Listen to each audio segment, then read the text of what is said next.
मित्रांनो नमस्कार. मी डॉक्टर शैलेंद्र देवळाणकर. मित्रांनो, आखातामध्ये अमेरिका आणि इस्रायल विरुद्ध इराण यांच्यामध्ये जो संघर्ष चालू आहे, त्या संघर्षाचा आजचा 7वा दिवस. मी याला जाणीवपूर्वक संघर्ष हा शब्द वापरतोय मित्रांनो, कारण अजूनही अधिकृतपणे अमेरिकेने किंवा इस्रायलनी याला युद्ध म्हणून घोषित केलेलं नाही आहे.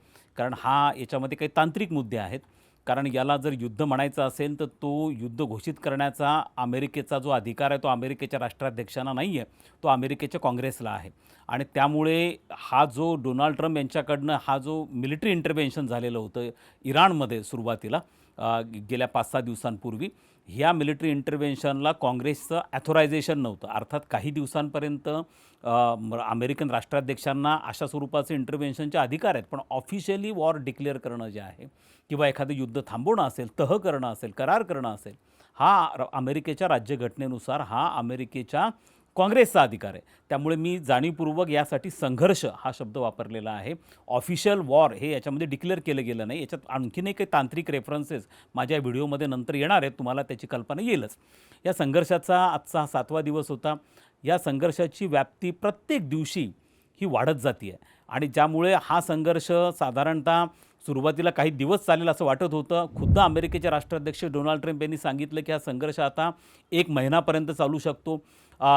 यानंतरही काही अभ्यासकांचं तर मत आता असं आहे की ज्यांच्याकडे जेवढा दारुगोळा आहे, म्हणजे जेवढे बॅलिस्टिक मिसाईल्स किंवा ड्रोन आहेत, इराणकडे जेवढा साठा आहे आणि अमेरिकेकडे जेवढे जे त्यांच्या एअर डिफेन्ससाठी जे इंटरसेप्टर मिसाईल्स आहेत, ज्याला इंटरसेप्टर बॅलिस्टिक मिसाईल्स असं म्हणतात, या इंटरसेप्टर बॅलिस्टिक मिसाईलचा साठा जेवढा अमेरिकेकडे आणि इस्रायलकडे आणि त्यांच्या मित्र देशांकडे आहे, तोपर्यंत हा संघर्ष चालू राहील.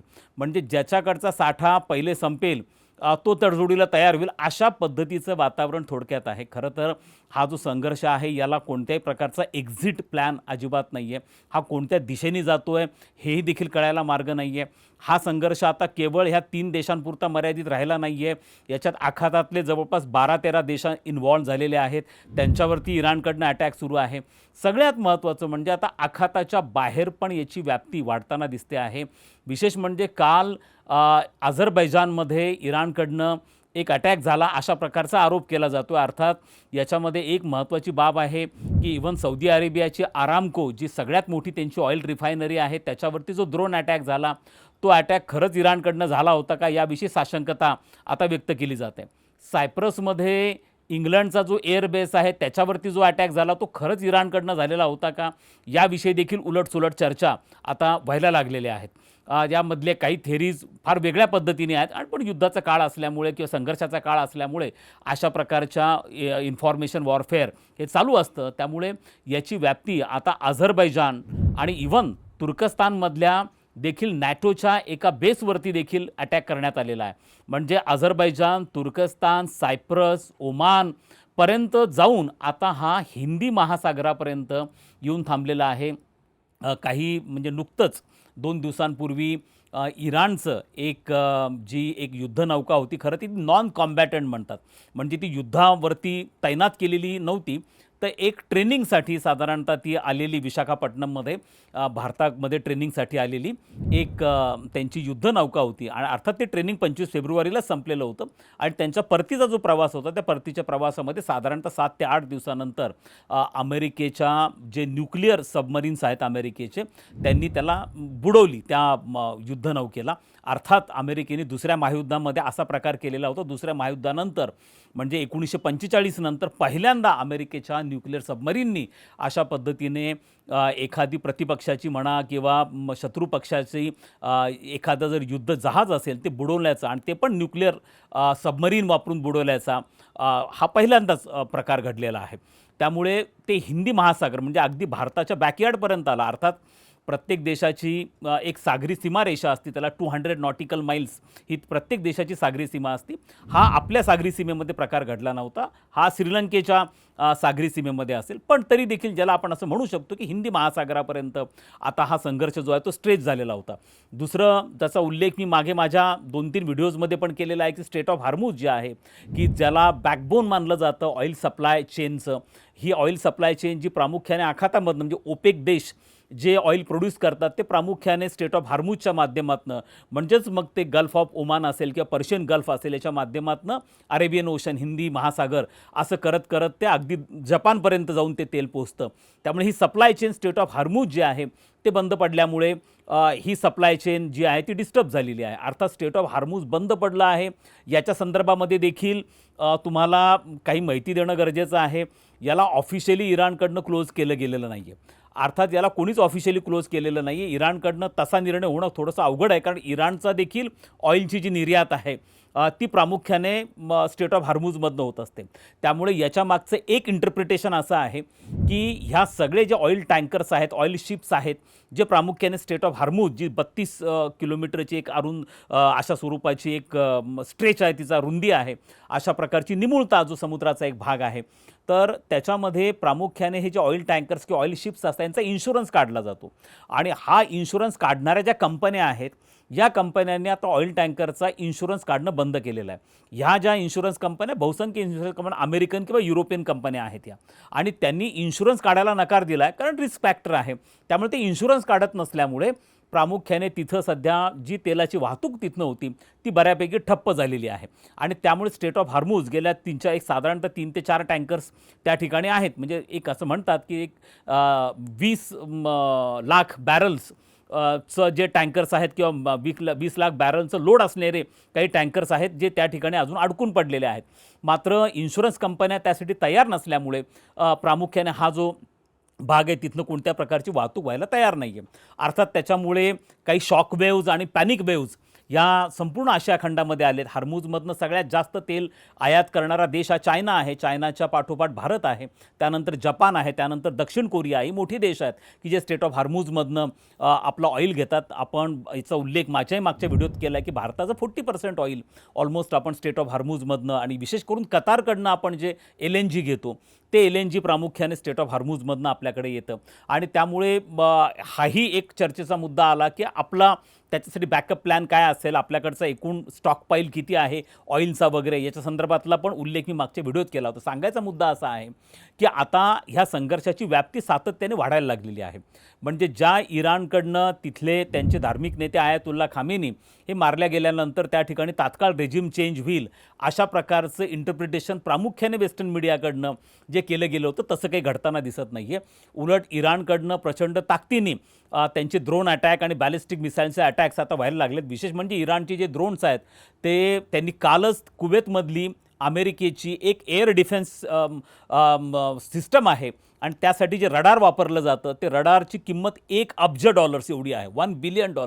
आणि इराणच्या साधारणतः $20,000 एका ड्रोनने ती सिस्टम उद्ध्वस्त करून टाकली. त्यामुळे आता इराणकडनं अशा स्वरूपाचे ड्रोन्सने अटॅक्स मोठ्या प्रमाणावरती व्हायला लागलेत आणि त्याच्यामुळे डॅमेज जे आहे म्हणजे अमेरिकेच्या डिफेन्स इन्फ्रास्ट्रक्चरचे डॅमेज खूप प्रचंड मोठ्या प्रमाणावरती व्हायला लागलं आहे. आणि असे ड्रोनचे साठे इराणकडे खूप मोठ्या प्रमाणावरती आहेत. सगळ्यात महत्त्वाची बाब असं आहे की इराण अजूनही क्लेम असं करतो आहे की आमची अजून बॅलिस्टिक मिसाईल, विशेष करून सुपरसॉनिक बॅलिस्टिक मिसाईल्स आम्ही अजून वापरायला सुरुवात केलेली नाही आहे. आणि ते जर आम्ही वापरायला सुरुवात केली तर आणखीन त्याचे काय परिणाम होतील सांगता येत नाही. परंतु आता असं दिसतं आहे की एकूण जे अरब देश आहेत, साधारणतः 7 ते 8 अरब देश आहेत, त्यांची जी एअर डिफेन्स सिस्टम आहे ती इराणला भेदण्यामध्ये इराणला यश प्राप्त झालं आहे. किंबहुना इस्रायलच्या बाबतीमध्ये देखील इस्रायलचे जे 3 प्रमुख शहरं आहेत, तेल अबीबचं असेल किंवा जेरुसलेम असेल किंवा हैफा असेल, तर या बाबतीमध्ये देखील काही ठिकाणी त्यांची जी सगळ्यात आयरन डोम जी इस्रायलची स्ट्रॉंग एअर डिफेन्स सिस्टम आहे ती देखील काही प्रसंगी ब्रेक करण्यामध्ये देखील इराणला यश प्राप्त झाले. आणि सगळ्यात महत्त्वाचं म्हणजे इराण जो डॅमेज करतो आहे ते अमेरिकेचं जे डिफेन्स इन्फ्रास्ट्रक्चर आखातामध्ये आहे त्याला मोठ्या प्रमाणामध्ये डॅमेज करण्याचं काम हे इराणकडनं होतं. त्यामुळे अमेरिका देखील प्रचंड चवताळलेला आहे आणि त्यांनी देखील या बाबतीमध्ये ज्याला आपण असं म्हणतो की आंतरराष्ट्रीय कायदा म्हणा किंवा आंतरराष्ट्रीय मानवतावादी कायदा आहे यांच्या चौकटीत न बसणाऱ्या देखील अनेक गोष्टी आता सुरू झालेल्या आहेत. म्हणजे ज्याचा उल्लेख हा प्रामुख्याने जी इराणची युद्धनौका बुडवली गेली आणि ज्याच्यावरती 100 जणांचं निधन झालं किंवा मृत्यू झाला अशा प्रकारची बातमी आली. खरं तर अशा वेळेला जेव्हा तुम्ही एखादी नौका बुडवता त्यावेळेला तुम्ही तात्काळ रेस्क्यू ऑपरेशन केलं पाहिजे. म्हणजे या संदर्भामध्ये एक जिनेवाचा कन्व्हेन्शन आहे, 1949चं जिनेवा कन्व्हेन्शन, आणि ह्या कन्व्हेन्शनमधला कलम 18 तर हा जो कलम 18 आहे 1949च्या कन्व्हेन्शनमधला, तो सांगतो की जर तुम्हाला अशी एखादी युद्धनौका बुडवण्याची गरज वाटली किंवा युद्धप्रसंगी असा प्रकार घडला, तर तात्काळ रिस्क्यू ऑपरेशन्स पण तुमच्याकडनं झालं पाहिजे, म्हणजे ज्यांनी बुडवलं त्यांच्याकडनं. मात्र इथं असं दिसून येतं की तसं रिस्क्यू ऑपरेशन श्रीलंकेकडनं झालं, अमेरिकेकडनं झालं नाही. सांगण्याचा मुद्दा याच्यामध्ये एवढाच आहे की हे संघर्ष इतक्या लवकर थांबेल अशा प्रकारचं वातावरण आहे. किंबहुना याची व्याप्ती ही मोठ्या प्रमाणात वाढत चाललेली आहे. याला जरी महायुद्ध अशा प्रकारे आपल्याला संबोधता येत नसलं तरी ज्या पद्धतीने याची व्याप्ती वाढत चाललेली आहे, विशेष म्हणजे इराणकडनं आता अशा डेस्टिनेशन्सवरती अटॅक्स होत आहेत की ज्याच्या माध्यमातून अमेरिकेवरती प्रेशर येईल. बेसिकली त्यांची जी मोडस ऑपरेंडी आहे, ती मोडस ऑपरेंडी किंवा कार्य करण्याची जी पद्धत आहे ती अशाच पद्धतीने आहे की काही न्यूट्रल सॉफ्ट टार्गेट्स बघायचे आणि त्यांना अटॅक करायचं, जेणेकरून अमेरिकेवरती प्रेशर मोठ्या प्रमाणावरती वाढेल. कारण अमेरिकेने अनेक देशांच्या संरक्षणाची जबाबदारी आपल्याकडे घेतली, विशेष करून इस्लामिक देशांच्या रक्षणाची जबाबदारी, अरब देशांच्या रक्षणाची जबाबदारी अमेरिकेने घेतली होती.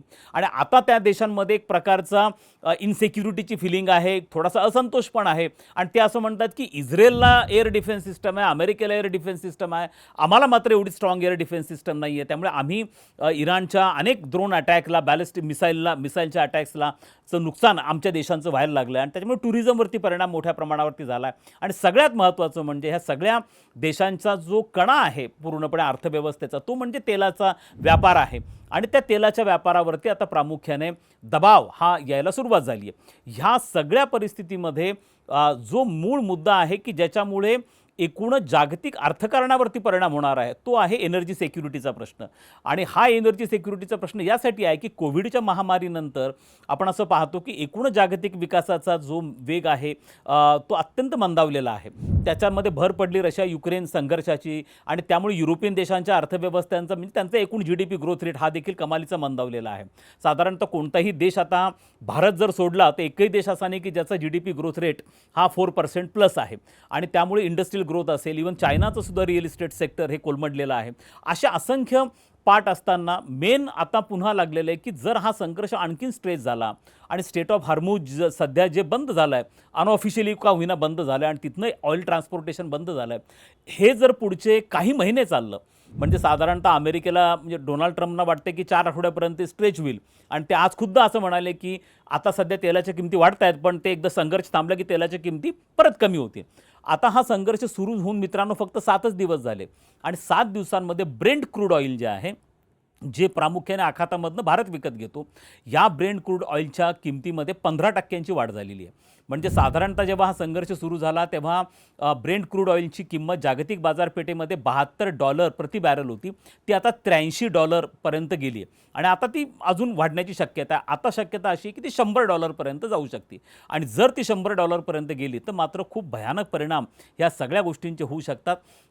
अर्थात ते होऊ नयेत म्हणून प्रामुख्याने डोनाल्ड ट्रम्प हे आता जास्त काळजी करताना दिसून येत आहे. त्याचं कारण असं आहे की जर ब्रेंट क्रूड ऑइलची किंमत ही $100च्या आसपास गेली तर त्याचे 3 प्रामुख्याने कारणं असू शकतात $100 पर्यंत जाण्याचे. त्यातलं पहिलं कारण आहे की स्टेट ऑफ हार्मुज जर 1 मंथ प्लस बंद राहिलं, 1 महिन्याच्या वरती पर्यंत स्टेट ऑफ हार्मुजमधनं ऑइल ट्रान्सपोर्टेशन झालं नाही, हे पहिलं कारण. दुसरं महत्त्वाचं कारण म्हणजे ज्या ऑइल रिफायनरीज आहे त्यांची सिक्युरिटी, म्हणजे इराणकडनं ऑइल रिफायनरीजवरती अटॅक झाला नाही. जसं आरामकोचा वरती एक अटॅक झाला, तो कोणी केला या बाबतीमध्ये साशंकता आहे, पण अटॅक झाला आहे. अशाच पद्धतीने कुवेत असेल, कतार असेल, UAE असेल, यांच्या ज्या तेलाच्या खाणी आहेत त्याच्यावरती किंवा विहिरी आहेत त्याच्यावरती जर अटॅक झाला, म्हणजे ज्याला आपण सिक्युरिटी म्हणतो एनर्जीची, आता हा जो सगळ्यात महत्त्वाचा भाग आहे तो खूप इम्पॉर्टंट आहे की जर तो किती प्रमाणात ते अटॅक्स होता. आणि तिसरा महत्त्वाचा आहे ते म्हणजे ट्रान्सपोर्टेशन. आता म्हणजे ते सेफली व्हायला पाहिजे आहे. अशा अँगलनी हे 3 फॅक्टर्स आहेत. या 3 फॅक्टर्सवरती हे डिपेंड करतं की तेलाची किंमत ही $100 क्रॉस होती की नाही. आणि तेलाची किंमत जर $100 क्रॉस झाली तर मित्रांनो त्याचे जागतिक अर्थकारणावरती कमालीचे गंभीर परिणाम होतील. सगळ्यात महत्त्वाचं म्हणजे महागाई ही प्रचंड वाढेल. ही महागाई केवळ जगात वाढणार आहे, ते अमेरिकेमध्ये पण त्याचे रिपरकेशन्स निश्चितपणे येतील. आता मुद्दा असा आहे की अमेरिकेमध्ये नोव्हेंबर महिन्यामध्ये, नोव्हेंबर 2026मध्ये मिड टर्म इलेक्शन्स आहेत. आणि ही सगळ्यात मोठी इलेक्शन आहे. मिड टर्म इलेक्शन हा साधारणतः असा प्रकार असतो की जेव्हा अमेरिकेचा राष्ट्राध्यक्ष 4 वर्षासाठी निवडला जातो, आणि तो जेव्हा 2 वर्ष आपल्या कार्यकालाची पूर्ण करतो तेव्हा साधारणतः त्याचा परफॉर्मन्स 2 वर्षात कसा आहे याच्या संदर्भामध्ये त्याचे रिफ्लेक्शन्स हे मिड टर्म इलेक्शनमध्ये पडत असतात. अमेरिकन काँग्रेसचे 2 सभागृह आहेत, हाऊस ऑफ रिप्रेझेंटेटिव्ह कनिष्ठ आहे आणि सिनेट वरिष्ठ सभागृह आहे आणि या ठिकाणच्या निवडणुका आहेत आणि या निवडणुका खूप गोष्टी निर्धारित करतात. कारण अमेरिकन व्हिएतनामचं जे युद्ध झालं होतं 1970s मधलं, त्यानंतर अमेरिकन काँग्रेसनी खूप अधिकार आपले स्वतःचे वाढवले होते. या अधिकारामधनं अध्यक्षांचे अधिकार खूप कमी केलेले होते. त्यामुळे जर पुन्हा एकदा रिपब्लिकन पक्ष बाजूला सरून डेमोक्रॅटिक पक्षाचं बहुमत हे हाऊस ऑफ रिप्रेझेंटेटिव्ह आणि सिनेटमध्ये आलं नोव्हेंबरच्या इलेक्शनमध्ये, तर मात्र डोनाल्ड ट्रम्प यांना फार अवघड जाईल. किंबहुना डोनाल्ड ट्रम्प यांच्या विरोधामध्ये इम्पिचमेंट म्हणजे महाभियोग पण चालवला जाऊ शकतो आणि शक्यता खुद्द डोनाल्ड ट्रम्प यांनी बोलून दाखवली आहे की माझ्या विरुद्ध महाभियोग चालवला जाऊ शकतो. त्यामुळे कोणत्याही परिस्थितीमध्ये त्याचं रिफ्लेक्शन व्हायला नको. त्याची 2 चिंता डोनाल्ड ट्रम्पच्या आहेत. एक तर ज्याला बॉडी बॅग्स म्हणतो. बॉडी बॅग्स म्हणजे जर ह्या संघर्षामध्ये आखाताच्या संघर्षामध्ये अमेरिकन सैन्य मारलं गेलं तर त्यांच्या ज्या बॉडी बॅग्स म्हणजे त्यांचे जे डेड बॉडीज अमेरिकेत येतील त्याचा भयानक परिणाम अमेरिकेमध्ये होईल आणि अमेरिकन जनताला अजिबात इच्छा नाही की इतर देशांच्या संघर्षामध्ये अमेरिकन सैनिक हे मारले जावेत आणि त्यामुळे अमेरिका पीस कीपिंग ऑपरेशनमध्ये पण सैन्य पाठवत नाही. शेवटचं 1993ला सोमालियामध्ये अमेरिकन सैन्य मारलं गेलं होतं, 20 सैनिक मारले गेले होते. त्यानंतर अमेरिका आता पीस कीपिंग ऑपरेशनमध्ये पण आपलं सैन्य पाठवत नाही. त्यामुळे अमेरिकेने या बाबतीत कानाला खडा लावला आहे. पण या ठिकाणी ऑलरेडी 3 सैनिक हे दगावलेले आहेत आणि आणखीन जर सैनिक दगावले आणि दुसरं महत्त्वाचं आहे ते म्हणजे तेलाच्या किमती वाढल्या तर त्याचे भयानक परिणाम हे अमेरिकेवर होऊ शकतात. जगभरातली महागाई वाढू शकते आणि त्याचे नकारात्मक परिणाम रिपब्लिकन पक्षाच्या परफॉर्मन्सवरती आणि ट्रम्पच्या परफॉर्मन्स होऊ शकतं. त्यामुळे किमती वाढू नये हा डोनाल्ड ट्रम्पचा सगळ्यात मोठा कन्सर्न आहे आणि त्याच्यासाठी उपाययोजना म्हणून त्यांनी काल एक मोठी घोषणा केली. त्यांचे जे ट्रेड सेक्रेटरी आहेत त्यांनी सांगितलं की आता आम्ही भारताला 30 दिवसांपर्यंत रशियाकडनं तेल घेण्याची मुभा देतो. साधारणतः भारत प्रतिदिवशी 22 लाख बॅरल्स एवढं तेल हे रशियाकडनं घेऊ शकतो. आता याच्यातनं मित्रांनो खरं तर हा निर्णय अमेरिकेने घेतला, स्वतःहून त्यांनी घोषणा केली. या बाबतीत डोनाल्ड ट्रम्प प्रशासनाचं फ्लिप फ्लॉप म्हणजे ज्याला आपण म्हणतो की ज्या पद्धतीने त्यांचं हे या बाबतीतलं धोरण बदलतं रशियन तेलाच्या बाबतीमधलं. म्हणजे सुरुवातीला आपण असं बघतो की साधारणतः 3 वर्षांपूर्वी जेव्हा रशिया युक्रेन युद्ध सुरू झालं तेव्हा जागतिक बाजारपेठेमध्ये तेलाच्या किमती प्रचंड वाढल्या. $117 तेलाची किंमत झालेली होती 2022मध्ये आणि त्यामुळे खुद्द एक अनौपचारिक अंडरस्टँडिंग सहमती भारत आणि अमेरिकेमध्ये होती की भारताने रशियाकडनं तेल घ्यावं, ते भारतात रिफाईन करावं आणि रिफाईन तेल हे पुन्हा युरोपियन देशाला काही प्रमाणात अमेरिकेला पण द्यावं, कारण ते डायरेक्ट रशियाकडनं घेऊ शकत नाही, कारण रशियाच्या तेलावरती निर्बंध टाकले होते. अशा प्रकारचं अंडरस्टँडिंग असताना जॉय बायडन सरकारचं त्याला बऱ्यापैकी समर्थन असताना, सहमती असताना डोनाल्ड ट्रम्प आले आणि त्यांनी सांगितलं की भारताने आता रशियाकडनं तेल घेणं बंद केलं पाहिजे. त्यासाठी 25% ॲडिशनल आमच्यावरती त्यांनी टेरिफ लावला, म्हणजे 50% टेरिफ करून टाकला. त्यानंतर अनेकदा डोनाल्ड ट्रम्प म्हणले की आता भारत रशियाकडनं तेल घेणार नाही आहे. नंतर त्यांच्याच फेडरल कोर्टचा निर्णय त्यांच्या विरोधामध्ये गेला आणि त्यांनी अख्खं टेरिफ धोरणच त्यांचं बेकायदेशीर आहे अशा पद्धतीने सांगितलं. त्यानंतर आता कोणत्याही पद्धतीचं टेरिफ म्हणजे नंतर त्यांनी सांगितलं की 15%पर्यंत टेरिफ असेल वगैरे, हां, परंतु जे 25% ॲडिशनल टेरिफ लावलं होतं आपण रशियाकडनं तेल घेतो त्या बाबतीमध्ये नंतर कोणते डेव्हलपमेंट झालेलं नाही. त्यामुळे फेडरल कोर्टचा निर्णय जो आहे तो अजूनही इंटॅक्ट आहे, म्हणजे तो डोनाल्ड ट्रम्पच्या अगेन्स्टमध्ये गेलेला आहे.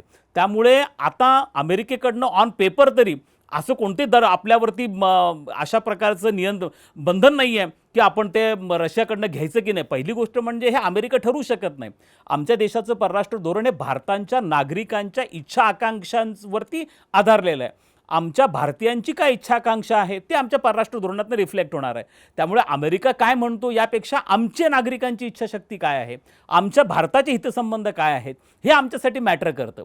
त्यामुळे हे जरी डोनाल्ड ट्रम्प म्हणत असला की आम्ही घ्यायचं नाही, तरी देखील भारत रशियाकडनं तेल घेत होता. आता मित्रांनो अगदी थोडक्यात मी तुम्हाला शेवटी एक बाब सांगतो की आता भारताचं एकूण जी एका दिवसाची आपली तेलाची गरज काय आहे, म्हणजे आपण किती इम्पोर्ट करतो, तर भारत प्रतिदिवशी साधारणतः 50 लाख बॅरल्स एवढं तेल इम्पोर्ट करतो. ओके, आपलं वर्षाचं जे तेलाचं बिल आहे म्हणजे जे आपण त्याच्यासाठी इम्पोर्ट केल्यासाठी पैसे डॉलरमध्ये जे मोजतो, ॲप्रॉक्सिमेटली 2025मध्ये आपण $140 अब्ज एवढा पैसा आपण तेलासाठी खर्च केलेला आहे. आता आपण रशियाकडनं 3 वर्षात जे तेल घेतलं ते ॲप्रॉक्सिमेटली $167 बिलियन आहे. आपल्याला प्रति बॅरलमध्ये रशियाकडनं जे घेतलं ते व्हेरिएट होत गेलं. सुरुवातीला साधारणतः $13 सूट आपल्याला प्रति बॅरल मिळाली आणि नंतर ती कमी होत गेली. आता तर जागतिक बाजारपेठेमध्ये तेलाच्याच किमती कमी झालेल्या होत्या. परंतु शेवटी देखील आपल्याला $5 मिळत होती.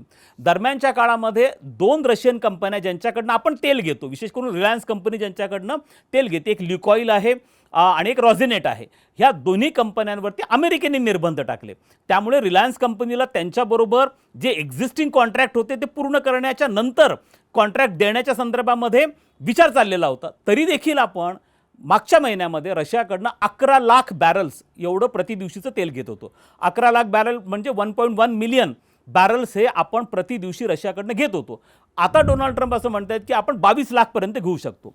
स्ट्रेट ऑफ हॉर्मुझ जे आहे ते बंद पडल्यामुळे भारताला एकूण जर 50 लाख बॅरल आपण प्रति दिवशी आपली गरज असेल तर स्ट्रेट ऑफ हॉर्मुझमधनं साधारणतः 20 लाख बॅरल्स हे स्ट्रेट ऑफ हॉर्मुझमधनं येत होते.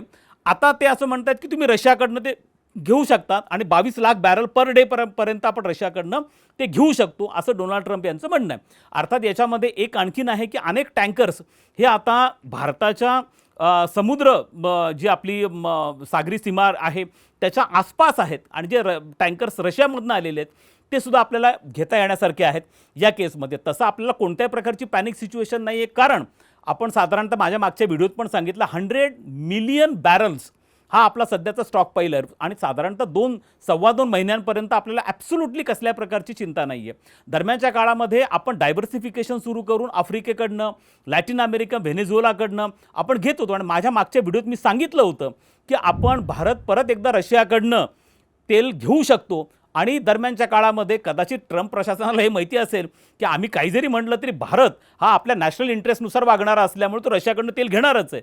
त्यामुळे त्यांनी स्वतःहूनच घोषणा करून टाकली की आपण 1 महिन्यापर्यंत घेऊ शकतो. परंतु याच्यातनं एक बाब स्पष्ट होती आणि ती बाब अशी आहे की आता हा संघर्ष जो आहे हा इतका लवकर सुटणार नाही आहे. जेव्हा डोनाल्ड ट्रम्प स्वतःहून भारताला सांगतात 1 महिना तुम्ही घ्या, दुसरा त्यांनी त्याच्यामागचं कारण काय दिलं आहे की जागतिक बाजारपेठेमध्ये ऑइल फ्लो होत राहिलं पाहिजे. आता हे ऑइल फ्लो का राहिलं पाहिजे आहे तर कारण आता तुमचं आखातामधनं ओपेकचे जे प्रोड्यूस करणारे देश होते त्यांच्याकडच्या ऑइलच्या ट्रान्सपोर्टेशनमध्ये सिरियस इश्यू निर्माण झालेत. याच्यातनं दुसरा संकेत असा मिळतो की स्ट्रेट ऑफ हॉर्मुझ हे देखील आता दीर्घकाळपर्यंत बंद राहण्याची शक्यता नाकारता येत नाही. त्याशिवाय अशा स्वरूपाचा घोषणा ही डोनाल्ड ट्रम्प प्रशासन करणार नाही आहे. त्यामुळे एक होईल की जागतिक बाजारपेठेमध्ये तेलाच्या किमती प्रचंड वाढू शकतात आणि याचं कारण दुसरं पण असू शकते. एक तर ट्रान्सपोर्टेशनची कॉस्ट वाढणार, हा पहिला मुद्दा. दुसरा मुद्दा इन्शुरन्स कंपन्या, कारण रिस्क फॅक्टर असल्यामुळे इन्शुरन्स वाढतो आणि इन्शुरन्स वाढल्यामुळे तो त्या सगळ्या ट्रान्सपोर्टेशनमध्ये ॲड होतो आणि स्वाभाविकपणे तो तेलाच्या किमतीमध्ये देखील ॲड होऊ शकतो.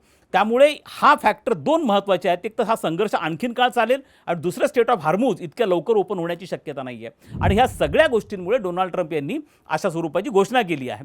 अर्थात याच्यामधनं एक भाग आहे की आपण अदरवाईजसुद्धा, कारण हे लक्षात घ्या 2022मध्ये ज्या वेळेला अमेरिकेने रशियावरती आर्थिक निर्बंध टाकले होते, असे निर्बंध टाकलेले असतानाही, भारतावरती दबाव असतानाही आपण रशियाकडनं तेल घेतलं आणि त्यामुळे आपण कोणत्याही पद्धतीने अमेरिकेच्या दबावाला बळी पडलेलो नव्हतो, त्यावेळेला पडलेलो नव्हतो. दरम्यानच्या काळात त्यांनी कितीही सांगितलं तरी आजही आपण रशियाकडनं 11 लाख बॅरल्स एवढं तेल घेतो. त्यामुळे आपणही भविष्यात ते घेणारच होतो, कारण शेवटी आपली गरज महत्त्वाची. आपण एवढा प्रचंड मोठं आपलं जे इंडियाचं 142 कोटीचं पॉप्युलेशन आहे, आपली गरज आहे ती सगळ्यात मोठी तेलाची. त्यामुळे आपण 100% घेणार. आपण अदर ऑप्शन्स पण अजून वर्कआउट करणार. सांगण्याचा मुद्दा असा आहे की आता हा संघर्ष, याची व्याप्ती वाढत चालली आहे आणि हा इतका लवकर हा संघर्ष सुटेल असं वाटत नाही.